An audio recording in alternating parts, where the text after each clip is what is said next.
Hello, everybody. My name is Zephton, and I've had this weird idea that I could do a project using 4 different games I own, in which you can build in each one of the games. The 4 games I've chosen are Conan Exiles, Imperium, Galactic Survival, Minecraft, and 7 Days to Die. I would like to note that Conan Exiles is the only non-voxel based game, so I have been limited in that one to working within the environment and other odd building constraints within that game. So Conan Exiles gets a bit of a pass on some aspects, but it'll make up for it with its own feel and style, right? So we'll see how it can keep up, right? So the first goal I've set myself was to create a castle in which it has towers on the 4 corners. Conan Exiles, I couldn't quite do that because I couldn't find a spot that could fit the size of the build where I can get all of them. I could have moved it, but it's so hard to find the spaces that I just chose to work within the environment that I picked, right? So I could have moved it a bit more as well, but anyway, it'll be fine where it's at. Now, each one of these castles preferably had to have automatic doors. Each game also had to be built to work within their respective environments. So, such as defending against zombies in 7 Days to Die or drones and trolls in Imperium. I also want to put a different feel to each build as well. Now, in Conan, the doors will automatically close on their own, and in Minecraft, I know I could use doors that I just step on switches, but I decided to play around with redstone because I haven't played around with redstone in a while, so it was a good little practice. I decided I was going to try with side doors, and I went from up and down, open and closing. You might notice that within the video. As you've noticed, also, I've put each one of the games on each corner, and then if I'm talking about a particular game, I'll put it in the center, and it'll go there. So the first game we are going to talk about here, though, is Conan. And in Conan Exiles, I could actually build towers that are more round, but decided to keep with the more square feel from the others and see how I could work with that. I may change my mind, though. There's a lot of destroying and rebuilding, but you got to rebuild from base, and then I might have to redesign, right? But we'll see what tickles my fancy on that. Conan does have issues when it comes to building that others don't. I find placement to be very hard sometimes, but the game allows you to build some very nice looking places that feel alive. Just being able to put thralls out to guard or manning workstations just adds that needed life that the other games tend to miss out on.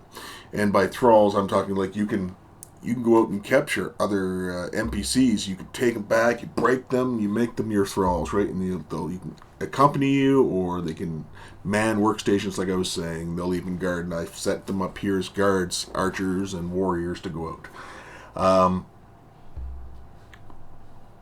Now, speaking of which, of course, 7 Days to Die and Imperium, I can put NPCs as well, right? And with those, it's not real. The 7 Days to Die, the NPCs I can put are ones that are supposed to be in the game, and you're not supposed to be able to place them. So that's just, it goes against the feel of the game. But if I want to make a creative world that has a nice look to it, I might do it. We will see.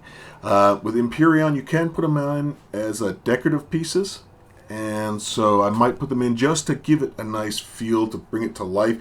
We'll see what happens, right? Because I want to be able to switch them into survival. Now, in Imperium, I can switch it, not be an issue. Not sure how it'll work with 7 Days to Die, right?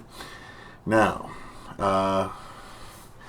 one big thing was the lack of electricity in Conan Exiles. There's no switching, nothing you can really do like in Minecraft, 7 Days to Die, and Imperium all have some form of electricity and circuitry, and you can do stuff, right? So I almost chose not to use Conan Exiles and just go with those 3, or maybe even considered Ark, since there is some electricity in there and you can do some stuff with it, and you can even make a boat and do stuff, but in that same regard, I can make a boat in the forest, but I don't want to make a game with that, right? Or include that, and that's another one I considered, but maybe we'll look into that one later as well. If we want to add a couple more, maybe they'll cameo in, right?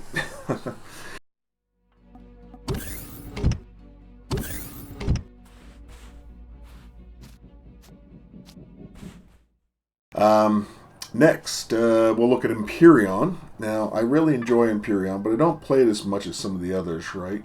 This game is set in the future, as you can probably tell. You can build hovercrafts, space and land bases, capital, and smaller vessels to fly in space and on planets, each respectively, of course. You can remove a large chunk of the environment and pretty much build whatever you want, right? So there's a limit on certain things you can remove and not. There's a structural integrity in this game, so you do have to be careful when building that you make sure everything is supported. I should also mention Conan Exiles and 7 Days to Die also both have structural integrity as well. So they come with that challenge, unlike Minecraft where, well, you know, there's no structural integrity there. Building is quite easy in this game. You can place multiple blocks at a time. You don't have to run wires everywhere. You just have to put power generator in your base, fuel it, and anything that requires power in your base has power. Easy peasy, lemon squeezy. Now, no fancy building required for automatic doors as they come built in. You can just put automatic doors. Bam! As long as there's a generator, they're going to work. If there's no generator, you can manually open them, right?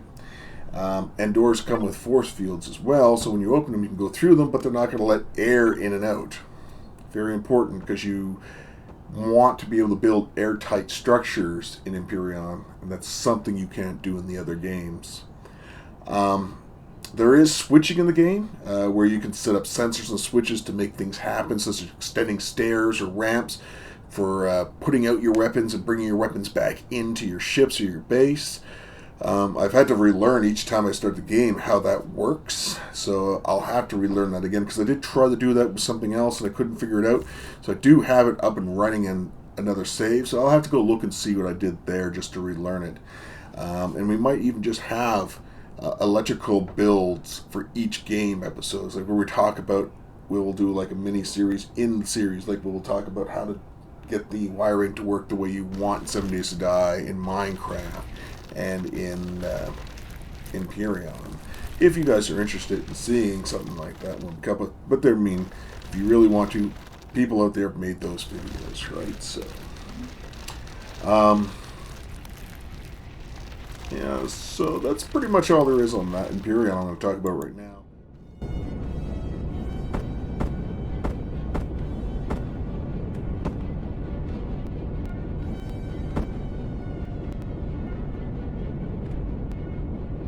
Next, we've got Minecraft. Now, not much to say about this. There's no structural integrity, if we were to discuss. No worry about monsters or enemies attacking your base. Maybe I'll worry about, if you trigger a creeper.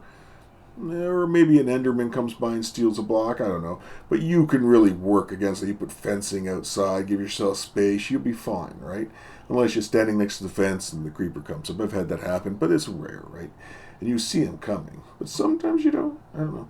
Anyway, and there are many things you can do in Minecraft, though. And this is, there are so many amazing builds on YouTube. It's just awe-inspiring what some people can do.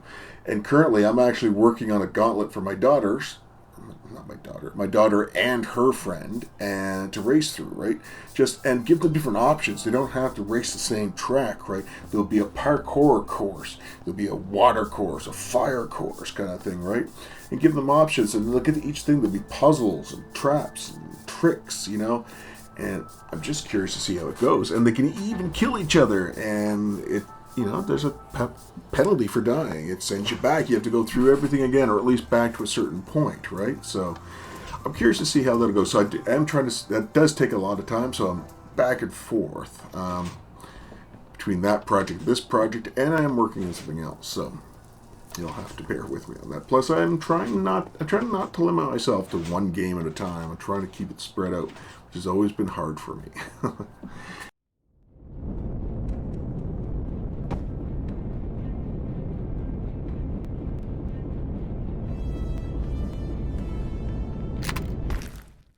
Next, we'll talk about 7 Days to Die, obviously. Now, this is a game that probably took me the longest to get this task done with, but 7 Days to Die always tends to take me a while to build things, much longer than I expected to take. Conan might have been longer or close to this, but only because I had to relearn how to do stuff in Conan. Now that that's out of the way, it should be fine for future builds. This game, though, the concept of this game is every 7 days, as per the name, a blood moon shows up, and during that nighttime, a non-stop sometimes, horde of zombies spawn and come after you. With magical powers or possibly GPS, the zombies know where you are. Always. So your goal is to kill zombies to level up, gather resources to survive, and build a base. Your base has to be able to withstand the horde of zombies every 7 days, and that is where the game gets fun. Or you can just skip the zombies altogether and build your base out in the middle of a large body of water where zombies can't spawn, or just build yourself a tower that goes up really high and zombies won't spawn, right? And then you just skip out the night. You can do. You used to even just be able to dig a hole in the ground and skip out the night, but now you can't do that. They will chase you down. Now, what I really enjoy doing, though, in this game is building those bases. Is trying to create effective bases that look nice and can be efficient as well, that can kill. And one of the most important steps on these bases is being able to be scalable, because your game stage increases with every zombie you kill. So the zombies get harder with every zombie you kill. So every horde night, of course, you've killed a bunch of zombies. So the next horde night, plus all the scavenging you do between here and there and the zombies you kill, your game stage will increase. And if you don't die, it keeps on increasing. If you die, it goes down a little bit, right? So there is some give or take. But you want your base to be able to scale with the horde difficulty, right? You don't want your base to be too difficult either for the horde, if your goal is you want to get some resources off these zombies when they die. You know, you can skin the zombie dogs and get meat. Maybe that's changed in 18, I don't know. And pick up loot bags and stuff like that. So, and your base may need to be built a certain way if you want to loot, because I think loot is limited to a certain amount of time before it disappears. I've got it set in my game to last a very long time, and I don't know if that just carried over to the new version or got overwritten and they just made it last longer. Don't quote me on any of that. Anyway, it's a really good game to enjoy. I really enjoy it. You can build bases sometimes that need to have to deal with PvP, but I don't deal with PvP in this game, so I don't know.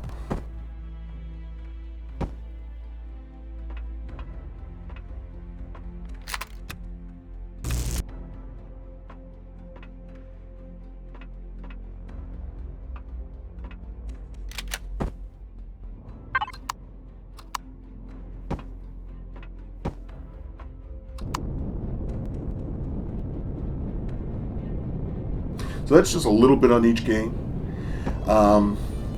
Just an intro episode to get to know each of the games and see what I've come up with for each base's front section there, where you go into the game, the entrance, we'll call it, right? In future episodes, we will come up with new goals, new areas what we want to build, and may even have different tasks outside of the building the base. You know, like maybe in Imperium you could build spaceships, so maybe a goal might be in 7 days to die, or in Minecraft is to build something that looks like a spaceship. If you could make it move, all the better. But I don't think that's going to happen, because Minecraft, maybe it's got a little bit more leeway, but I don't think I can make it move even slightly, unless things have changed in Minecraft in a long time. But it'll be fun. And then Conan Exiles, I'll have to say, will probably not be able to replicate vehicles, but I'll try and we'll see, right? So it may fail on those ones, but no harm in trying. Anyway, if you like this concept and you want to see more of it, I just ask that you leave a like, leave a comment maybe on what you liked about it, what you would like to see possibly. Do you think there should be a Discord for this channel where people come in and see? I do have a Discord already for when I created my original channel where I just throw all my videos on. I don't know. Just, if you show the interest, it helps me keep going. If I don't see any interest, no likes, no subscriptions, no comments, then I may just do it for myself. But it really helps knowing that other people find what I'm doing interesting as well. Thank you for watching, everyone, and you all have a great day.